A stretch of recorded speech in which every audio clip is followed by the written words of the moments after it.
On sait que depuis le début du siècle, le travail a une grande figure de femme assise. En principe, la date de départ de la Méditerranée, c'est 1904, la rencontre avec Kessler, le dessin que fait Mayol sur un coin de nappe, qui tout de suite enthousiasme Kessler, qui lui commande la figure. Et il va pouvoir vraiment se consacrer à cette sculpture et entreprendre celle qui va devenir la Méditerranée.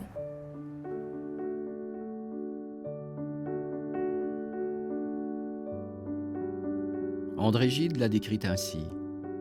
Elle est belle, elle ne signifie rien, c'est une œuvre silencieuse. Il faut remonter bien loin en arrière pour trouver une aussi complète négligence de toute préoccupation étrangère à la simple manifestation de la beauté. Et toi de l'autre côté, Omar, pour venir là au cas où, pas risque, on lèvera celui-là en même temps, comme ça il reste en dessous.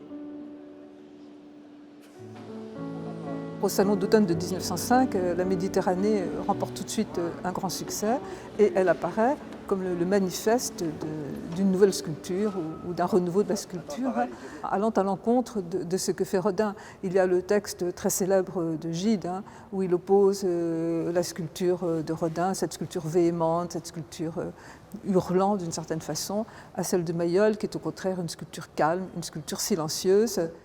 C'est vraiment le cœur de la démarche artistique de Mayol, c'est-à-dire qu'il commence par être intéressé par une attitude, une vue d'ensemble. D'ailleurs, ces carnets de dessin, on le voit très bien, ce ne sont pas du tout des carnets qui vont dans le détail. Et ensuite seulement, il va travailler plus finement l'attitude et sa composition. Et donc, l'idée de cette forme qui préexiste à tout sujet, c'est véritablement l'originalité de Mayol.